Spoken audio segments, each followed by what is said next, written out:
And I remember growing up, friends, homophobia was, I don't think it was called homophobia. I just thought it was like no one accepted homosexuality. Like none of my friends. The joke was, if you did this, then you're gay. And then you're like, oh, I'm not gay, you know? And so, and then to see where we are today, to think that like when they go, well, what if people were legit said, so what if they can get married, you can just marry a dog? Yeah, you know what? Real quick, that was a real thing people said. That was a real thing. You know what I used to say? Proud of myself because I'm a guy that'll chomp at the bit and get into a detailed conversation when it's very quick. I go, oh, I can end this real quick instead of going, well, I don't think they'll marry their dog because blah, blah, blah, blah, blah, blah. I mean, Todd Glass would talk for an hour. If I go, oh, if they let gay people marry, they're going to marry their dog. I go, okay. Will that shut you up? Because I don't really care. I don't care if anyone marries a dog. And I used to have a joke in my act. Let me tell you something. If you date a golden retriever or any dog, you're never going to go back to humans because you're never going to be. No one's going to go. My Newfoundland would not judge me if I ate pizza at 3 a.m. You're never going to. So there is an amount of forgiveness. A dog delivers something a human has no capability. And if you're telling me sexually, a dog could offer me what my wife gave me sexually, and it was acceptable. You're never gonna get out of a human being what you get out of a Newfoundland. You know. My God, I mean. So you know what? So for my own sake, so I don't feel like I talked about this too much. I just learned a lot when I've been doing comedy for years, and I have to ask myself, Todd, what I'm telling you right now, I get it. I'm going to get on as clear as I think I'm saying it. If I go read the comments, and I'm going to tell you 75% of the time I don't read comments, but 25% of the time I do. I get caught every now and then. I get caught, and I'm not going to say I don't, because I do. Yeah. And I'm going to read them, and I'm going to go, oh, I thought I made myself clear with that. I'm not into putting any limitations on what comedians should be able to do. Yeah. But if I can change somebody because they want to, because what I say makes sense, because let me tell you something. If any comedian hears what I say and it makes sense to them, they don't have to change the comedian who they are.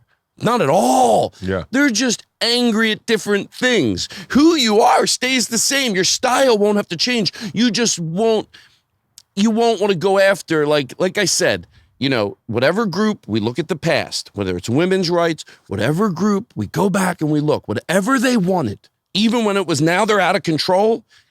If you looked at the now they're out of control list, you would read through it, you go, oh, that was 1960, that was people. Yeah, now it looks just, so when my brother goes, and I loved it, he goes, you operate like an emergency room nurse or doctor. When the non-binary issue comes along and they go, they want this, they want that, I go, give them what they want. And somebody could hypothetically go, why? Because you totally understand it? No, I'll learn on the other side, because I know that once I learn it, I won't go, oh, I learned it for nothing. They didn't deserve that. I don't get it at all. And you know what? I know that whatever they're asking for is going to be acceptable. It's going to be acceptable. So why deprive them and make them hurt for 1 second? Give them what they want. Interesting. And now I'll go learn about it. Because you know what? The non-binary thing, I still don't understand it, but I do understand this. What's wrong with shredding the confines of sexuality? What's wrong with just shredding the confines of sexuality? For people that are straight, for people that are gay? And I thought about it. I go, you know, there's a few opportunities in life where you get to prove. If you ask somebody, hey, would you like to believe that you could change your opinion if the right facts were put ahead of you? Certain things you shouldn't change your opinion on. Yeah. Like I don't believe in, let's say, I don't want to lose more fans now. I don't believe in any hitting with kids, spanking, anything. I don't believe in hitting kids. Any at all. Well, I never hit my kids. So I can only show you my behaviors, and my behaviors are all over the map in life.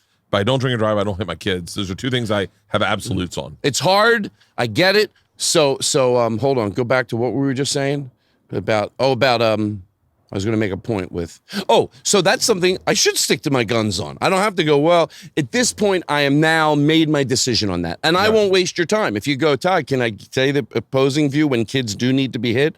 I would go, out of respect to you, I've made my decision, and I don't. But everything else, you get to ask yourself, most people say, hey, can you, not on everything, can you undo a thought process you had? And that most people are not going to want to go, now, because they know that doesn't make them look. Everybody wants. Yeah. And there's those moments where that's going to come, and you're going to have to prove it. And maybe it's a little cocky of me to say this, but I'm going to give you one of those moments. What if all you knew about the non-binary thing? Because everyone has anecdotal stories. Is that the right word? Yeah. Everyone always had anecdotal stories to get in the way of somebody's rights. Now they're trying to tell 2-year-old kids they can be gay. All right, that story's been going around. Now they want to give injections for kids going through transition therapy. They want to get 4 years old. We've heard that a million times. Yeah. And even if it is true, it's not the norm. So why is so with the non-binary thing? I was just driving down the street one day. I didn't understand it. I went, and I hope I explain it to you well. What I came to. I'm curious, someone that identifies that way, if they think I did a good job. Now they'll hear this. I thought, number one, shred the confines of sexuality. I thought, we have there's so many things in this world. Like there's a tree, and then there's 15 types of that tree. Yeah. There's a beetle, but there's 40 types of that beetle. There's chromosomes. Like there's one, but then there's so many different. What are the odds with humans and nature? We went, okay, we want everyone to live a comfortable life, so we'll have guys and girls, and we're done. Everybody should be able to fit into one of those categories and live a healthy, happy life. Yeah. Now, if you're not hearing this now and going, oh, that sort of makes sense. It's good if you can identify and fit into one of those categories easy, but a lot of people don't. So why are you so afraid to shred the confines of what we know, and you'll live a better life, even if you're a straight white guy?